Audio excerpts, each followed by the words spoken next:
Hello friends, स्वागत है आपका अपने चैनल डियर स्टूडेंट 2.0 पर।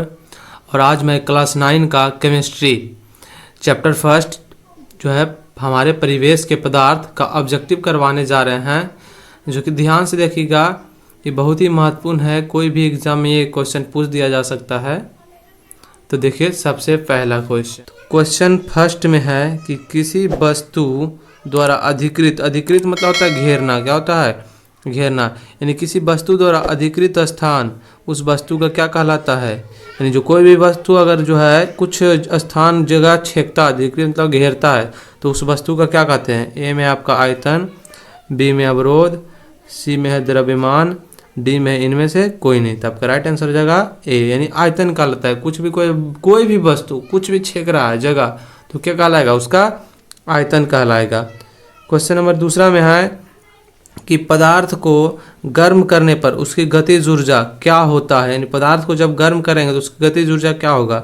ए में है बढ़ता है, बी में है घटता है, सी में असमान मतलब कुछ नहीं होता बदला, और डी में इनमें से कोई नहीं। तो आपका राइट आंसर हो जाएगा बढ़ता है। क्या हो जाएगा? बढ़ता है। यानी जब गर्म करेंगे तो गतिज ऊर्जा बढ़ेगा और ठंडा करेंगे तो गतिज ऊर्जा घटेगा। लेकिन यहाँ गर्म कर रहे हैं, क्या कर रहे हैं? गर्म, तो गतिज ऊर्जा क्या हो जाएगा? बढ़ जाएगा। नंबर तीसरा में है कि पदार्थ के कणों के बीच एक प्रकार का आकर्षण बल कार्यरत रहता है, मतलब कार्य करते रहता है, जिसे क्या कहते हैं? ठीक है, पदार्थ के दो कण है, यानी पदार्थ के बहुत सारे कण के बीच एक प्रकार का बल कार्यरत रहता है, बल काम करते रहता है, इसे क्या कहते थे? ऑप्शन नंबर ए में है आपका अंतरानुकाकर्षण बल, बी में है अंतरा अनुक स्थान, सी में है ए और बी दोनों, यानी अंतरानुकाकर्षण बल अंतरानुक स्थान दोनों, और डी में इनमें से कोई नहीं। तो आपका राइट आंसर हो जाएगा ऑप्शन नंबर ए, यानी अंतरानुकाकर्षण बल कहते हैं। क्या कहते हैं? अंतरानुकाकर्षण बल। और इसी बल के कारण जो है पदार्थ के कण एक दूसरे को बांधे हुए रहता है। क्वेश्चन नंबर 4 में है कि पदार्थ के कणों के बीच एक प्रकार का रिक्त स्थान होता है। क्या होता है? रिक्त स्थान होता है, जिसे क्या कहते हैं? यानी खाली स्थान होगा तो उसे क्या कहते हैं? तो ऑप्शन नंबर ए में आपका अंतरानुक स्थान, अंतरानुकाकर्षण बल, बी में है अंतरानुक स्थान, सी में है ए और बी दोनों, और डी में इनमें से कोई नहीं। तो आपका राइट आंसर हो जाएगा अंतरानुक स्थान। क्या हो जाएगा? अंतरानुक स्थान। ध्यान रखें, जब रिक्त स्थान की बात करेगा तो अंतरानुक स्थान, और जब बल की बात करेगा तो अंतरानुकाकर्षण बल होगा। क्वेश्चन नंबर 5 है कि पदार्थ को भौतिक गुण के आधार पर, किस गुण के आधार पर? भौतिक गुण के आधार पर कितने भागों में बांटा गया है? ऑप्शन ए में है 2, बी में है 3, सी में है 4 और डी में है 5। तो आपका राइट आंसर हो जाएगा ऑप्शन नंबर बी, यानी 3 भाग में। कौन कौन? ठोस, द्रव और गैस, यानी 3 भाग में बांटा गया पदार्थ को भौतिक गुण के आधार पर। किसके आधार पर? भौतिक गुण के आधार पर 3 भाग में बांटा गया, ठोस, द्रव और गैस। ध्यान रखिएगा। क्वेश्चन नंबर 6 है कि हमारे शरीर में मौजूद हड्डियां, हमारे शरीर में जो मौजूद हड्डी होता है वो पदार्थ के किस रूप में रहता है? जो हड्डी होता है किस रूप में रहता है? ए में ठोस में, बी में है द्रव, सी में है गैस और डी में इनमें से कोई नहीं। तो आपका राइट आंसर हो जाएगा ऑप्शन नंबर ए, यानी ठोस के रूप में रहता है। किस रूप में रहता है? ठोस के रूप में रहता है। नंबर 7 है कि हमारे शरीर में मौजूद रक्त, यानी रक्त मतलब खून, ब्लड, किस रूप में रहते हैं?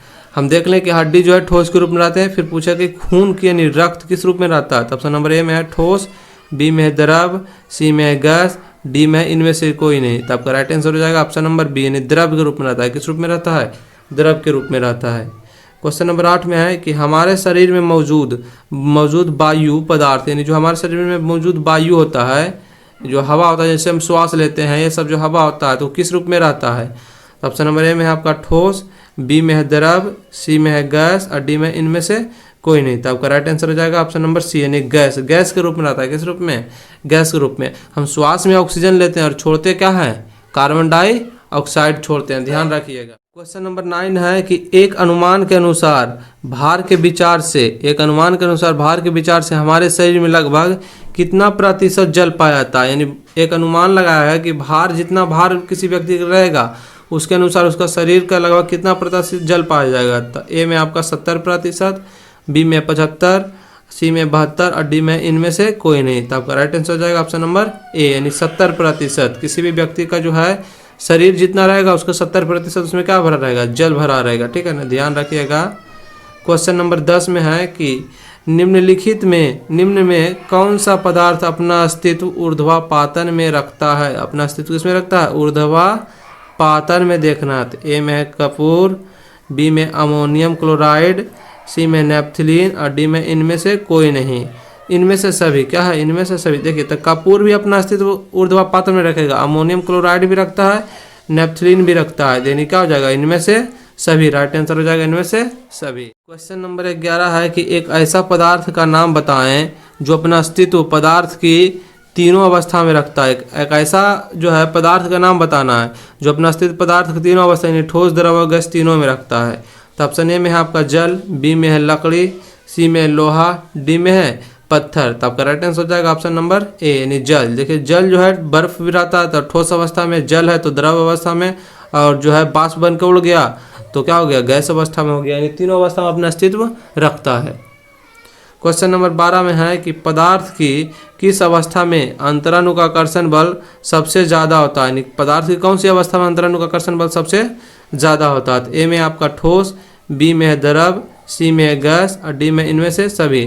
तो आपका राइट आंसर हो जाएगा ऑप्शन नंबर ए यानी ठोस में। किस में होता है, ठोस में होता है, जिसके कारण जो है ठोस जो भी होता है वो बहुत ही क्या होता है, कठोर होता है। किसके कारण, क्योंकि अंतरानुकाकर्षण बल उसमें क्या होता है, सबसे ज़्यादा होता है और अंतरानु स्थान क्या होता है, सबसे कम होता है। तेरा है कि पदार्थ की किस अवस्था में अंतरानु का स्थान जो है सबसे कम होता है, सबसे क्या होता है, कम होता है। ए में है ठोस, बी में है द्रव, सी में है गैस और डी में है नन।